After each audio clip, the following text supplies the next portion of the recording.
ఆయన ఏం చెప్పలేకపోయినా. ఇది మంచి సాంప్రదాయం కాదు. ఎవరు ఫేత్ వాళ్ళకు, ఎవరు రిలీజియన్ వాళ్ళకు, వాళ్ళ రిలీజియన్ మనుషులు వాళ్ళు దానం చేసినారు, వాళ్ళే దాన్ని మంచి చేసుకున్నందుకు వాళ్ళకి అవకాశం ఉండాలి. కానీ వేరే రిలీజియన్ ఎందుకు? ఒకవేళ ఎక్స్ అఫీషియల్ మెంబర్ ఐఎస్ఎల్ ఉంటారు, వాళ్ళకి వేస్తే పర్వాలేదు. కానీ ఆ రిలీజియన్లో మహిళలు కానీ, మహిళలు కూడా ముస్లిం మహిళలు వేయండి, ఏ రిలీజియన్ కూడా చేయండి. ఇప్పుడు రేపు తిరుపతి దేవస్థానం కమిటీ ఉంది, ఆ కమిటీలో వచ్చి ఇంకో ఎవరు ముస్లిం రిలీజియన్ వాళ్ళు వచ్చి మాకు కూడా ఇలా డైరెక్టర్ చేయమండి, మాకు కూడా మెంబర్గా ఏంటంటే మంచిదా? సాయిబాబా కమిటీ, సాయిబాబా మీద ఫేత్ ఉన్నదే కమిటీ. ఇది మేము ఇచ్చిన ప్లే ఇదే ఉండే, దానికి chief justice of India direct ఇదే క్వశ్చన్స్ అడిగినారు. ఇవాళ ఒక రిలీఫ్ దొరికింది 5th May వరకు. ఆయన గవర్నమెంట్ ఆఫ్ ఇండియా కూడా టైం ఇచ్చినారు, పిటిషనర్లకు కూడా టైం ఇచ్చినారు. మళ్ళీ వాదన అవుతుంది. దాని తర్వాత ఈ వాదన అయిన తర్వాత మాకు పూర్తి నమ్మకం ఉంది. మా 5-6 పాయింట్స్ మీద మేము ఏదో వ్యతిరేకించినారు, అది మాకు దాని మీద రిలీఫ్ వస్తుందని ఆశిస్తుంది.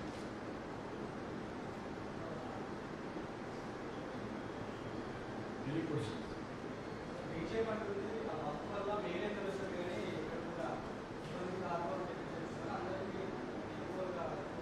మోదీ గారికి ఓన్లీ ముస్లిం మహిళలు అంటే తిరుగుదల మహిళా అభ్యర్థి, హిందూ మహిళలు కూడా ఉన్నారు కదా, వాళ్ళకు కూడా ఆలోచన చేయ కదా. హిందూ రెడీమేడ్ ట్రస్ట్ భూములన్నీ మన దగ్గర లక్షల ఎకరాల భూములు అయిపోయినాయి కదా, దాని గురించి కూడా ఆలోచన చేయ కదా. ఇద్దరు చేయండి. మేము అనేది ఓన్లీ ఒక ముస్లింకి చేయబడే వల్ల డౌట్ వస్తుంది. మీరు చేసినప్పుడు ఏ రిలీజన్ భూములు కబ్జా అయిందో వాళ్ళకి అందరి గురించి చట్టం చేస్తే చాలా మంచిది. దేశంలో ఒకటే క్యాస్ట్, ఒకటే రిలీజన్, ముస్లాం రిలీజన్కే టార్గెట్ చేసుకుంటాను, బిల్లు చేసుకుంటూ ఉంటే అది మంచి బిల్లు ఇచ్చినా డౌట్ఫుల్ అయింది. అందు గురించి ఇవాళ హిందూ ఎండోమెంట్ భూమి మన చేతిలో ఉందా? నా దగ్గర సిద్ధరామేశ్వర టెంపుల్ ఉంది, 4 సంవత్సరాలకి ఒక్క రూపాయి ఇన్కమ్ లేదు, మొత్తం కబ్జా పెట్టుకున్నాను. ఏమంటే మా 3 జనరేషన్తో మేము కబ్జాలో మేమిస్తాము. అట్లనే వఫ్లైన్ కూడా అంతే ఉంది, ఎన్నో జనరేషన్లతో కబ్జాలో ఉన్నారు. వాళ్ళేమో మేము ఈ దినాల నుంచి కబ్జాలో ఉన్నాం కదా, మా బతుకు ఎట్లా అంటారు. సమస్య వాళ్ళు పరిష్కారం చేస్తే మంచిది. ఇది గవర్నమెంట్ ఇచ్చిన భూములు కాదు, దాతలు ఇచ్చిన భూములు, డొనేట్ చేసినారు. మీలో వాళ్ళకు వెల్ఫేర్ జరగాలని డొనేట్ చేసినారు. మోదీ ఏమంటున్నారంటే ఇది ధనవంతులు కుట్ర అని. ధనవంతులు డొనేట్ చేసేసారు బాబు. ఆ డొనేట్ చేసి వాళ్ళు ఏమి రాసినారంటే దీనివల్ల బీద ముస్లిమ్స్కు వాళ్ళకు దీనివల్ల లాభం పొందాలా, వాళ్ళకు వాళ్ళ భక్తులు వెలుగు రావాలా, ఆలోచనతో డొనేట్ చేసినారు వాళ్ళు. దాని మీదే బాగుంది పంచాలు బీజేపీ వాళ్ళకు.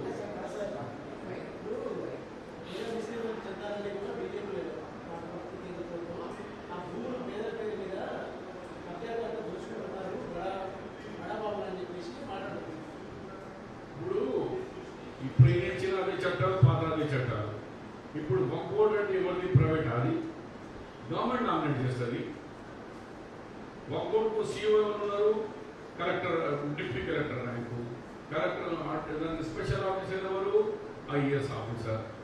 దాని తర్వాత ట్రిబ్యునల్ అన్నీ ఉన్నాయి. ఎన్జిటి ఉంది, ట్రిబ్యునల్, ఫారెస్ట్ ట్రిబ్యునల్ ఉంది, సర్వీస్ మాటలో ట్రిబ్యునల్ ఉంది. ట్రిబ్యునల్ ఎవరు అపాయింట్ చేస్తారు? గవర్నమెంట్ అపాయింట్ చేస్తుంది. రిటైర్డ్ జడ్జెస్ అపాయింట్ చేస్తారు. ఇది అంతే ఉన్నది. అది ఏం వాళ్ళకి ఆలోచన ఏ ముందు వచ్చిందో కిరణ్ రిజిజు కోసం తెలుసు. మహిళలు లేరు. అది మన తెలంగాణ బోర్డు, ఆంధ్ర బోర్డు మహిళలు ఉన్నాయి రావు. ఇప్పటి నుంచి కాదు, 15 సంవత్సరాల నుంచి ఉంది మహిళలు ఆల్రెడీ మా బోర్డులో ఉన్నారు, స్త్రీ బోర్డులో ఉన్నారు మహిళ. ఇక మహిళ లేదంటే మనం ఏం చెప్తాం? వాళ్ళ ఇంకా స్టేట్లో లేకుండొచ్చు. కానీ మా చట్టం 1995 కానీ 2013 చట్టంలో ఆ బోర్డులో మహిళలకు ఇవ్వాలా అని ఉంది, ఇస్తున్నారు. మరి మీకెక్కడ లొల్లి? మీకెందుకు లొల్లి? అది మా భూములు గవర్నమెంట్ కావు కదా, ఎవరు దాత ఇచ్చిన భూములు కదా. అది బీదోలకు వెల్ఫేర్ చేయమని ఇచ్చిన భూమి. దాదాపు తెలంగాణలో 70,000 ఎకరాలు కబ్జా గురైనాయి.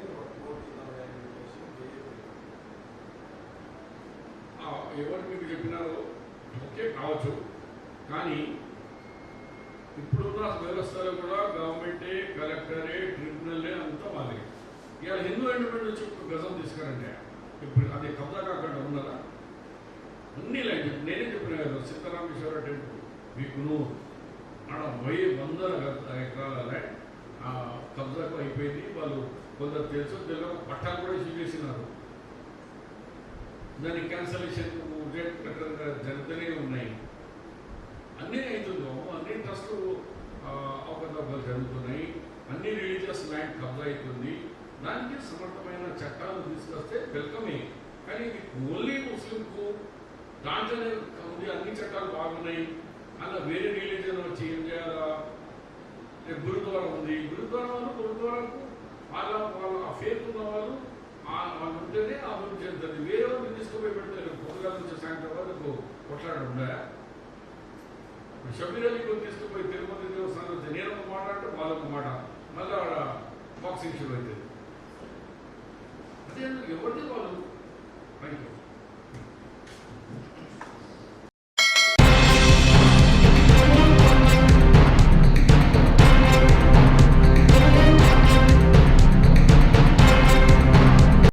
నీతి ఆయోగ్ ఈ 5 స్టాట్యుటరీ బాడీస్ వాటి జోలికి ఊరు పోవడానికి వీళ్ళు ఏ గవర్నమెంట్ వచ్చినా అట్లాంటి దాన్ని ఇప్పుడు ఆ వ్యవస్థ మధ్య యుద్ధం వచ్చేసింది. మన రాజ్యాంగం ఏంటి? సెక్యులర్ డెమోక్రటిక్ రిపబ్లిక్, మనది లౌకిక వ్యవస్థ. అది అంబేద్కర్ రూపొందించినప్పుడే రాజ్యాంగం రూపొందించినటువంటి లౌకిక వ్యవస్థ.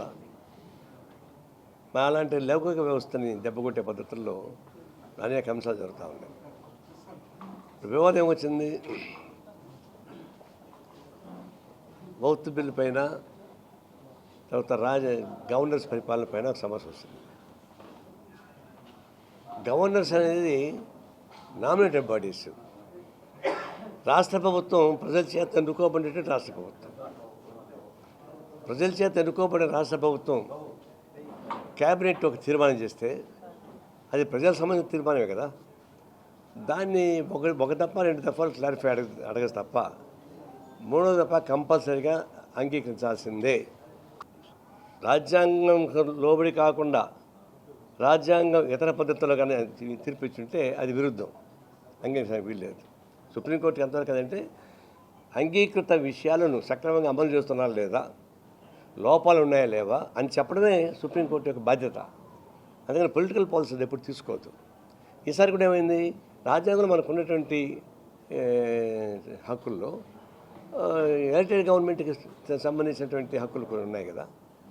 నామినేటెడ్ బాడీగా ఉన్నటువంటి గవర్నర్ తీసుకోవాల్సిన అన్ని ఆయన తీసుకున్నట్టు కుదురుతుంది. అందువల్ల కాన్స్టిట్యూషన్లో ఉన్నటువంటి లోపాలను సరిదిద్దడానికి లేదా కాన్స్టిట్యూషన్ అంగీకరించిన అంశాలని సరిగా అమలుపరచకుండా పోతే ఇంటర్వ్యూ అయ్యే శక్తి సుప్రీంకోర్టుకు ఉంటుంది. సుప్రీంకోర్టు కూడా ఈక్వల్ టు ది. ఇప్పుడు వైస్ ప్రెసిడెంట్ ఆఫ్ ఇండియా, సాక్షాత్ president of India, second vice president of India. Vice president of ఇండియాని ఛాలెంజ్ చేస్తున్నాడు. సుప్రీంకోర్టు రాజకీయాలు చేస్తూ ఉంది, అది చేయడానికి వీల్లేదు. ప్రెసిడెంట్ ఆఫ్ ఇండియాని ధిక్కరిస్తారా, తర్వాత గవర్నర్ని ధిక్కరిస్తారా అని చెప్పేసి అని మాట్లాడుతున్నాడు. ఇది ఎక్కడ విరుద్ధం? దీన్ని బట్టి చూస్తే వైస్ ప్రెసిడెంట్ ఆఫ్ ఇండియాగా ఆయన ఒక్క క్షణం కూడా పదవిలో ఉండడానికి వీల్లేదు. He should be removed from the presidentship. న్యాయ వ్యవస్థను క్వశ్చన్ చేస్తే న్యాయబద్ధంగా ఇచ్చినటువంటి సుప్రీంకోర్టు తీర్పుని ఆయన వ్యతిరేకించినప్పుడు ఆయన ఉపాధ్యక్షులకు ఉండేటువంటి అర్హత లేదు. అంటే వాడు ఎస్వరించినట్టు మాట్లాడుతుంటే అది కుదరదు. దీన్ని మేము తీవ్రంగా పరిగణిస్తున్నాం. ఈ రాజ్యాంగాన్ని కోల్చడానికి కొంతమంది తీవ్రవాదులు ప్రయత్నిస్తారని చెప్పేసి అలాంటి తీవ్రవాదుల్లో నక్సలైట్లని హతమార్చాలని చెప్పేసి పదే పిలిపిస్తూ ఉన్నారు. సరే, విప్లవ పోరాటానికి నమ్మినటువంటి నక్సలైట్లు వాళ్ళ పాలసీ వేరుగా ఉండొచ్చు. ఈ రాజ్యాంగం మాకు సంబంధం చెప్పేసి అది వాళ్ళ విధానం. కానీ మీరు రాజ్యాంగాన్ని ఆమోదిస్తామని చెప్పి రాజ్యాంగం పదవులు తీసుకొని రాజ్యాంగానికి వ్యతిరేకంగా మాట్లాడుతున్నారు కదా. ప్రధానమంత్రి కానీ వైస్ ప్రెసిడెంట్ ఆఫ్ ఇండియా కానీ ఎవరు ద్రోహులు? ఇప్పుడు ప్రజల చేత ఎన్నుకోబడిన మీరు ద్రోహులుగా మిగిలిపోతున్నారు. మీరే తప్పులు చేస్తున్నారు అన్నప్పుడు ఇంక మిగతా వాళ్ళని భావాలు తేడా ఉండే వాళ్ళంతా చంపాలని ప్రయత్నిస్తున్నారు. భావాలు తేడా ఉంటే భావాల ఘర్షణ పడతాయి, చర్చించుకోవచ్చు, పరిష్కారం చేసుకోవచ్చు. వినకుండా పోతే ఎవరి భావాలు వాళ్ళకు ఉంటాయి. లేదా అగ్రీ టు డిసగ్రీ, అది పాలసీ మనం చేస్తూ ఉంది. ఇప్పుడు ఫీజు రియంబర్స్మెంట్, విద్యార్థులు ఒకప్పుడు ఫారిన్ పోతే 30-40 ఏళ్ల క్రితం విదేశాలకు పోతే అంతా బాగా బలిసిన కుటుంబాల నుంచే ఉండేవాళ్ళు. అప్పర్ కాస్ట్ వాళ్ళు, బాగా డబ్బులు ఉండేవాళ్ళు, వాళ్ళే అడిగి పోయి చదువుకోవడం, వ్యాపారం చేసుకునేవాళ్ళు. కానీ చంద్రబాబు నాయుడు వచ్చినాక ఇంజనీరింగ్ కాలేజెస్ విపరీతంగా పెట్టాడు. కోళ్ళఫారాల్లో కూడా ఇంజనీరింగ్ కాలేజీ పెట్టేశాడు. కొన్ని కాలేజీ పేర్లు కోళ్ళఫారం కాలేజ్ అంటాడు దాన్ని. ఇన్ఫ్రాస్ట్రక్చర్ లేకపోయినా పెట్టేశాడు. తర్వాత వైఎస్ రాజశేఖర్ వచ్చిన తర్వాత చదువుకున్న వాళ్ళకందరికీ ఫీజు రియంబర్స్ పెట్టేశాడు. దాంతో ఏమైంది, ఎస్సీస్, బీసీస్, బలహీన వర్గాలు, పేదవాళ్ళు అందరూ కూడా చదువుకోవడం, వాళ్ళు ఫారిన్ పోవడం వచ్చేసింది. లోన్స్ ఇస్తున్నారు వాళ్ళకి. ఇప్పుడు పోయి చూస్తే ఏ మూల పోయి చూసినా ఎస్సీస్, బీసీస్, వీకర్ సెక్షన్స్ కోకొల్లగా కనిపిస్తారు. 30 ఏళ్ల క్రితం అధికార పరిస్థితి. అందువల్ల ఫీజు రియంబర్స్మెంట్ ఎందుకు పెట్టారు? సామాన్య ప్రజానీకం చదువుకోవడానికి అవకాశం కల్పించి ఫీజులు ప్రభుత్వం కట్టి వాళ్ళు చదువుకుంటా ఇచ్చారు. ఇప్పుడు ఫీజుల రియంబర్స్మెంట్ ఎంత పరసంగా మారింది. ఇప్పుడు సకాలంలో వాళ్ళ ఫీజులు ఇవ్వరు, రియంబర్స్మెంట్ చేయరు. చాలా కాలేజెస్, ముఖ్యంగా నర్సింగ్ కాలేజీలు, చిన్న కాలేజెస్, వాటిల్లో ఫీజు రియంబర్స్మెంట్ రావడం లేదు. తర్వాత టెక్నికల్ కాలేజెస్ వాళ్ళకి ఫీజు రావడం లేదు. వాళ్ళు చదువుకుంటారు, వెళ్ళిపోతున్నారు, సర్టిఫికేట్ ఇవ్వడం వాళ్ళకి. వాళ్ళు ఏమంటారు, మా ఫీజులు నాకు రాలేదని మేనేజ్మెంట్ పట్టేస్తూ ఉంది. చదువుకొని పూర్తయ్యి ఎలిజిబిలిటీ వచ్చి బయట పోయి ఉద్యోగం చేసుకున్నామంటే ఫీజు సర్టిఫికేట్ లేదు.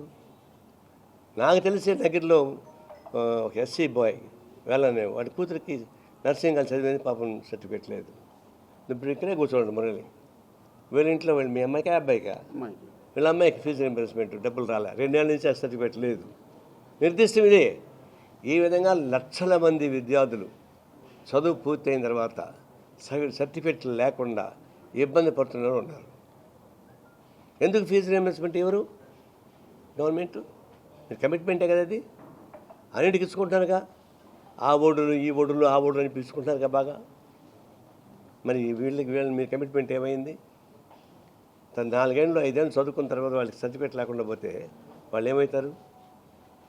మీకు కావాల్సిన ప్రయత్నం చేసుకుంటారు కదా, విమానాలు కొనుక్కుంటున్నారు, అన్ని రకాలు చేసుకుంటున్నారు, పెద్ద పెద్ద కాంట్రాక్ట్స్ బిల్లు ఇచ్చుకుంటున్నారు, ఎవరు ఇబ్బంది పెట్టడం లేదు.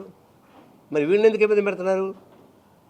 కాబట్టి ఫీజుల రియంబర్స్మెంట్ అనేది ఒకరోజు ఆలోచన చేసినా ఇది ప్రభుత్వ క్రిమినల్ చర్యకి పాటుపడాల్సి వస్తుంది. నేరపూరితమైన తప్పు గవర్నమెంట్ ఫీజుల రియంబర్స్మెంట్ ఆపడం అనేది. కొన్ని లక్షల మంది విద్యార్థులను గొంతుకొచ్చేటువంటి వస్తూ ఉంది. కాబట్టి ఫస్ట్ ప్రయారిటీ ఫీజుల రియంబర్స్మెంట్ అమలు చేయాలి. అదేమంటే జగన్ గవర్నమెంట్ చేయలేదంటారు. జగన్ ఉన్నప్పుడు ఏం చేశాడు? చంద్రబాబు గవర్నమెంట్ చేయలేదంటారు. ఇది ఎక్కడ గోవాలా ఎక్కువాలా? మంచిని ఆదర్శంగా తీసుకుంటారు, చెడు ఎందుకు ఆదర్శంగా తీసుకుంటారు? ఈ ప్రభుత్వం వచ్చిన తర్వాత అందరూ మా ప్రభుత్వం వచ్చిందని ఫీల్ అవుతారు. మరి కానీ ఈ విద్యార్థులను నిరుద్యోగులుగా మారినాక వాళ్ళకి కావాల్సిన ఫీజు రావడం లే. ఇంజనీరింగ్ కాలేజీ వాళ్ళు ఏమంటారు? కాలేజ్ యాజమాన్యం అడిగితే ఏమంటారు? మేము అప్పులు తీసుకొచ్చి పెట్టాము, ఇక్కడ లెక్చర్స్కి జీతాలు ఇస్తున్నాం, మాకు వడ్డీలు పెరిగిపోతున్నాయి, ఫీజులు రియంబర్స్మెంట్ రాకుండా మేమేం చేయాలి వాళ్ళు అంటున్నారు. చివరికి లీడింగ్ కాలేజెస్ కూడా అదే పరిస్థితి. తర్వాత అంతకుముందర కాంట్రాక్టర్స్ ఉన్నారు, కొంతమంది కాంట్రాక్టర్స్, వాళ్ళకి డబ్బులు రాలే. అంతకుముందు ప్రభుత్వంలో పనిచేశారు, పాపం డబ్బులు రాలే. జగన్ ప్రభుత్వం వాళ్ళకి ఇవ్వలే. ఈ ప్రభుత్వం వచ్చినప్పుడు అడిగితే మీకు పాత బాకీని మొత్తం ₹2 వడ్డీ వేసి కడతామని చెప్పేసి చంద్రబాబు నాయుడు హామీ ఇచ్చాడంట ఆ కాంట్రాక్టర్స్కి. ఇప్పుడు మొన్న రిలీజ్ చేస్తే గతంలో ₹25 లక్షల బాకీ ఉన్నవాడికి అప్పుడు జీఎస్టీ లేదు. ఇప్పుడు జీఎస్టీకి పట్టుకొని 18 లక్షలు ఇస్తున్నారు. 25 లక్షలు ₹2 వడ్డీ లాగా ఇస్తామని చెప్పిన వాడు 25 లక్షలు జీఎస్టీ పట్టుకొని 18 లక్షలు ఇస్తున్నాడు. అయితే అది అందరికీ ఇచ్చినాడా? ఇవ్వలే. ఆ కాంట్రాక్ట్స్ చూస్తే గతంలో వైసీపీ ప్రభుత్వంలో ఉండి బాగా అనుభవించేటువంటి కాంట్రాక్టర్స్ వాళ్ళకందరికీ బిల్స్ వస్తున్నాయి. ఈ టీడీపీకి అనుకూలంగా ఉండో జగన్కి అనుకూలంగా ఉండే వాళ్ళకి ఎవరికి రాలే. ఈవెన్ టుడే ఈ గవర్నమెంట్లో కూడా గతంలో వైసీపీ అనిపించినటువంటి వాళ్ళకందుకే ఎక్కువ మందికి బిల్స్ వచ్చాయి. నేను అన్నీ చూపిస్తా కావాలంటే ఆ లిస్ట్ కంపెనీ చూపిస్తా. ఇప్పుడు ఇంజనీరింగ్ కాలేజెస్ వచ్చినాయి. ఇంజనీరింగ్ కాలేజ్ రీఎంబర్స్మెంట్కి ఒక కమిటీ వేశారు. ఆ కమిటీలో దానికి అనఫిషియల్ నేమ్ ఏంటంటే ఎల్లో ఫైలు బ్లూ ఫైల్ అని పేరేట. అది అనఫిషియల్ నాకు తెలియదు. ఎల్లో ఫైల్ అంటే టీడీపీ వాళ్ళది, బ్లూ ఫైల్ అంటే వైసీపీ వాళ్ళది. ఎల్లో ఫైల్ మొత్తం పెండింగ్ పెట్టారంట 5 ఏళ్ళు. ఇప్పుడు మళ్ళీ కొత్త కమిటీ వేసి ఫామ్ చేసి ఫీజులు స్ట్రక్చర్స్ పెట్టారు. ఆ ఫీజుల స్ట్రక్చర్లో కూడా చాలా అన్యాయమైన స్ట్రక్చర్ వచ్చింది. మంచి కాలేజీకి అందరికీ ఫీజులు తగ్గిపోయినాయి. 40,000 30,000 సంవత్సరానికి. మామూలుగా గతంలో బాగా అనుభవించినటువంటి వైసీపీ ప్రభుత్వంలో బాగా అనుభవించినటువంటి యాజమాన్యానికి అన్నిటికీ ఫుల్గా వచ్చేసింది. ఎంత మ్యాక్సిమం పెట్టారు వాళ్ళకి అందరికీ 60,000 70,000 80,000 పెట్టారు. వాళ్ళ సిట్ చూపించి అంటే ఆ లిస్ట్ మొత్తం కానీ చదివితే దాని పేర్లు మేనేజ్మెంట్ పేర్లు చదివితే దాదాపు ఇప్పుడు ఎగ్జాంపుల్ ఒక 7 ఉన్నాయి. పేర్లు నేను చెప్పడం లేదు.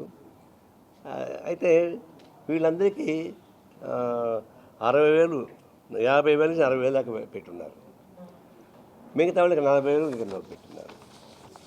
లోపలికి వెళ్ళి చూస్తే మన సేమ్ గతంలో వైసీపీ ప్రభుత్వంలో అనుభవించిన వాళ్ళకందరికీ యాజిటీకి వచ్చేసింది. అంటే డిస్క్రిమినేషన్స్. ఏం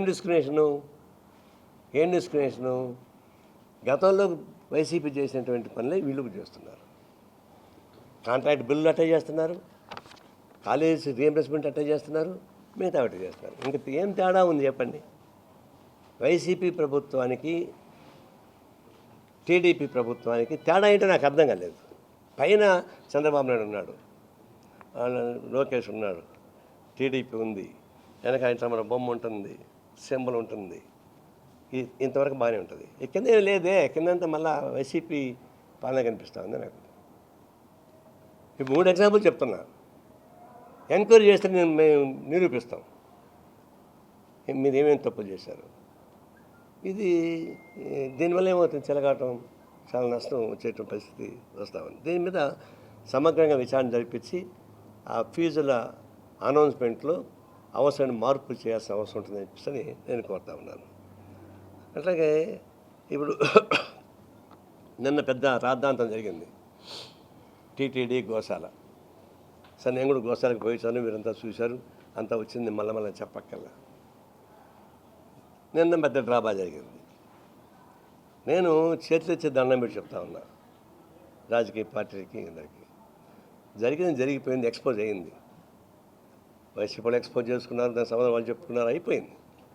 మళ్ళా దీన్ని రాద్ధాంతం చేసి ఈ అంతర్జాతీయ స్థాయిలో ప్రాముఖ్యత కలిగినటువంటి తిరుపతి దేవస్థానం ప్రాముఖ్యత తగ్గించబాకండి. దాన్ని తగ్గిస్తే నష్టం ఎవరికి? దేవుడికి నష్టం వస్తుందని తెలియదు. పాపం ఆయన రాయిలాకుండా నాకేం తెలుస్తుంది పాపం. ఆయన పేరు చెప్పుకొని వ్యవస్థ బతుకుతూ ఉంది. పిలిగ్రిమ్స్ లక్షలాది మంది, కోట్లాది మంది ప్రజలు భక్తి శబ్దాలతో వస్తున్నారు. వాళ్ళకి నమ్మకం ఉంది, మాకు నమ్మకం లేకపోతే వాళ్ళకి నమ్మకం ఉంది. నమ్మకం ఉండే వాళ్ళు మేము గౌరవిస్తాం తప్ప అసహించుకోం. రిలీజియస్ ఇన్స్టిట్యూషన్స్ కానీ దేవాలయం కానీ మీద మాకు భక్తి లేకపోయినా మేము దాన్ని గౌరవిస్తాం. అంటే అదొక వ్యవస్థ, అది మేము విభేదించవచ్చు, కానీ మా గౌరవం మాకుంది. అందుకని దాన్ని ఇప్పుడు అగౌరవపరచం. అలాంటి వ్యవస్థను మీరేమో నమ్ముతున్నారు. దీన్ని ఎవరైతే ఎక్స్పోజ్ చేస్తున్నారో వాళ్ళు దేవుణ్ణి నమ్ముతున్నారు, దేవునికి పూజ చేశారు, పాదసేవలు చేశారు. ఎవరైతే దేవుణ్ణి నమ్ముకున్నారో మీరంతానేమో దేవుణ్ణి ఆ దేవస్థానాన్ని గబ్బట్టిని ప్రయత్నిస్తున్నారు. మేము వ్యవస్థను కాపాడాలని మేము ప్రయత్నిస్తున్నాం. ఈ రోజు నుంచి మళ్ళీ ఆ ప్రస్తావన చేయబాకండి. ప్రత్యక్షంగా కానీ పరోక్షంగా కానీ సోషల్ మీడియాలో కానీ ఈ తిరుపతి దేవస్థానం గురించి మళ్ళా చెడు ఆలోచించే పద్ధతుల్లో ప్రవర్తించబాకండి. ఆందోళన చేయాల్సిన పని లేదు. ఏదంటే నిర్దిష్టంగా లెటర్ రాయొచ్చు, ఫలానా అంశం పని లెటర్ రాయొచ్చు, తప్పేం లేదు. చీటింగ్ చేసేటువంటి అనేక ఏదైనా అవకతవకలు దాన్ని సంబంధించాలని నా ఉద్దేశం కాదు. దాన్ని గౌరవప్రదంగా దాన్ని పరిష్కారం చేసుకోవాలా, ప్రజానీకానికి అపనమ్మకం జరగకూడదు, యాత్రికులకి మనోభావం దెబ్బ తిరగకూడదు అనేది నా ఉద్దేశం. ఇది ఇంకొక ఇష్యూస్ ఉన్నాయి, నేను అప్పుడే రైజ్ చేశాను. కింద లోపల పనిచేసే వాళ్ళు 3 రకాలు ఉన్నారు. ఒకళ్ళు ఫారెస్ట్ నుంచి డిపార్ట్మెంట్ వచ్చిన వాళ్ళు, 2 టైమ్ స్కేర్ వాళ్ళు, 2 కాంట్రాక్ట్ అవుట్ సోర్సింగ్, 3 రకాలు ఉన్నారు. చాలా పేదవాళ్ళు, వాళ్ళకి జీతాలు అనేక వ్యత్యాసాలు ఉన్నాయి.